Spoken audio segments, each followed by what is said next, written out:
आज की कहानी है याविन और उसके दोस्तों की। याविन और उसके दोस्त दिल्ली के बढ़ते पोल्यूशन से परेशान हो गए थे और कुछ समय के लिए दिल्ली से बाहर जाना चाहते थे। उन सभी ने मिलकर हिमाचल जाने का प्लान बनाया।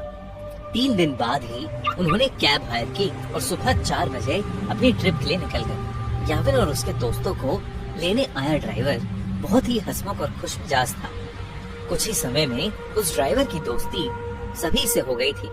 उन लोगों को घर से निकले हुए करीब 4 घंटे हो चुके थे। सुबह के 8 बज रहे थे। आसमान में अब भी अंधेरा छाया हुआ था।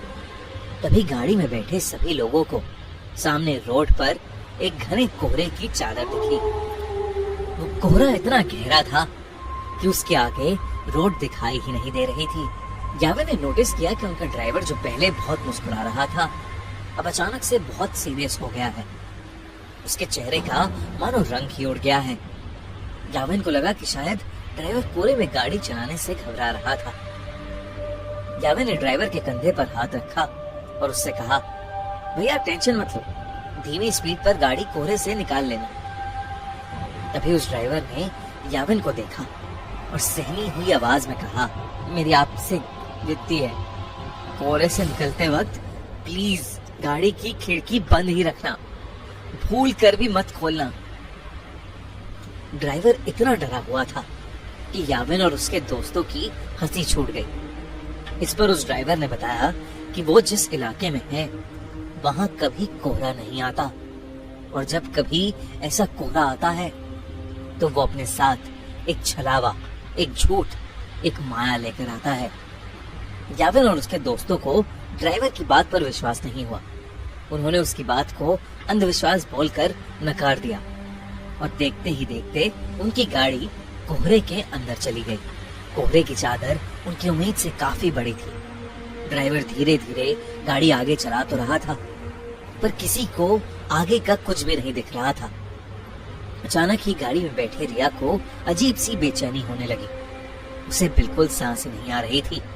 वो ड्राइवर की बात को भूल गई और उसने गाड़ी का शीशा खोल दिया और अपनी गर्दन गाड़ी के शीशे से थोड़ी बाहर निकाल ली। खिड़की खोलते ही रिया को वापस सांस आई, लेकिन वो कोहरा अब गाड़ी के अंदर आ चुका था। कुछ ही सेकंड्स बाद जैसे ही रिया ने गाड़ी के अंदर देखा तो उसके होश ही उड़ गए। गाड़ी रोड पर चल रही थी पर उस गाड़ी के अंदर रिया के अलावा और कोई नहीं था। रिया की सांस वही अटक गई। याविन, रवि और ड्राइवर तीनों ही गाड़ी से गायब थे। गाड़ी अपने आप आगे चल रही थी। रिया ने गाड़ी से कूदने के लिए गाड़ी का दरवाजा खोलने की कोशिश की, पर गाड़ी लॉक थी और जोर लगाने पर भी उसका लॉक नहीं खुल रहा था। वो जोर जोर से गाड़ी के अंदर चिल्लाने लगी। तभी कुछ ही देर में धीरे धीरे वो गाड़ी खुद ही रुक गई और दरवाजे का लॉक अपने आप खुल गया। रिया ने बिना कुछ सोचे समझे गाड़ी का लॉक खोला और गाड़ी से बाहर भागने लगी, पर उसे अपने आसपास घने कोहरे के अलावा और कुछ भी नहीं दिख रहा था। रिया चिल्ला चिल्ला कर मदद मांगने लगी। उसका दिल अब उसके शरीर से बाहर आ रहा था कि तभी उस कोहरे में कुछ दूर पर उसे एक काली परछाई दिखी जो एक बहुत ही बड़े आदमी जैसी लग रही थी। रिया मदद के लिए उस आदमी की तरफ भागने लगी, पर भागते हुए उसने ये देखा कि वो परछाई के करीब पहुंच ही नहीं पा रही है। वो परछाई हमेशा उतनी ही दूर होती जितनी पहले थी। इससे पहले रिया कुछ भी समझ पाती, उसे महसूस हुआ कि जैसे उसके पीछे कोई खड़ा हुआ है। रिया अब इतनी डर चुकी थी कि उसके अंदर पीछे मुड़ने की भी हिम्मत नहीं थी। और हिम्मत करके जब रिया ने पीछे देखा, उसकी रूह कांप गई। रिया के पीछे एक 12 फीट लंबा काला साया था। लंबे काले साए को देखकर रिया पूरी तरह कांपने लगी।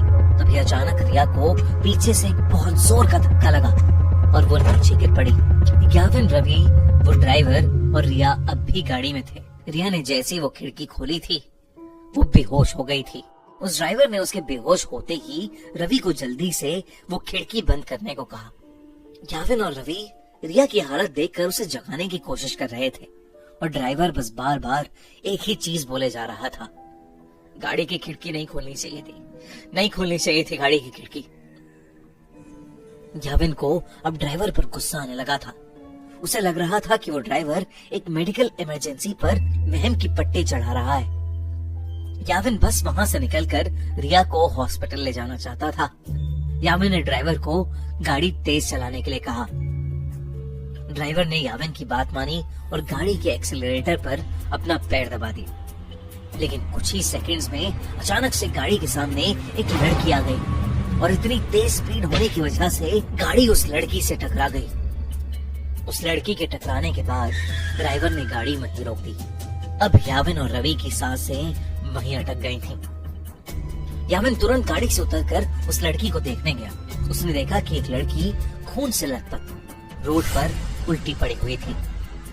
याविन ने जैसे ही उसकी शक्ल देखने के लिए उसे पलटा, उसका दिल दहल गया। वो खून से लथपथ पड़ी लड़की कोई और नहीं बल्कि याविन की दोस्त रिया थी। याविन को कुछ समझ नहीं आ रहा था क्योंकि रिया तो उसके साथ गाड़ी में थी। याविन दोबारा गाड़ी की ओर गया और उसने देखा कि पूरी गाड़ी बिल्कुल खाली थी। गाड़ी के अंदर और कोई भी नहीं बैठा था। याविन को कुछ समझ नहीं आ रहा था। वो बहुत ज्यादा डर चुका था। याविन ने रिया की बॉडी को उठाकर गाड़ी में रखा और खुद ड्राइवर सीट पर बैठकर गाड़ी को चलाने लगा। याविन उस घने कोहरे में बस तेजी से गाड़ी चला रहा था। तभी उस चलती हुई गाड़ी के सामने वही 12 फुट लंबा काला साया आ गया और याविन का गाड़ी की स्टीयरिंग पर से कंट्रोल बिगड़ गया और वो गाड़ी रोड के एक साइड की एक पेड़ से जाकर टकरा गई। अगली सुबह उनकी गाड़ी एक पेड़ से टकराई हुई मिली जिसमें ड्राइवर, याविन, रवि और रिया थे। वो चारों उस कोहरे की रात जिंदा तो बच गए, लेकिन यावी के सर पर चोट आने की वजह से उसका मानसिक संतुलन बिगड़ गया और रिया को इतना गहरा सदमा लगा कि अब उसे हर जगह सिर्फ वही काला साया दिखता है। अगली बार कोहरे में जाओ तो अपनी गाड़ी की खिड़की कभी मत खोलना।